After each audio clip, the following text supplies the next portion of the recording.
Even fruta bramanya yare. Imakwa Ira Highness as a chinedu as in the central region.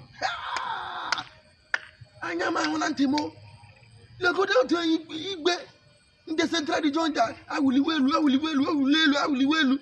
we just he jumped off for almost two minutes because of getting here no taking good care of yourself onyeze as in the central region.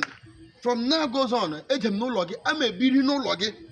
I'm living with you because so that I can eat that thing you'll be eating and be remaining bouncing and be remaining fresh. Onyeze, I remember we made that.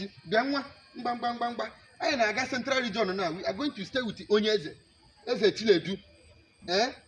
Messiah and Dibo na central region. We are going to stay with him from now goes on. So that we can see how he go give us that food. We'll be bouncing the way he's jumping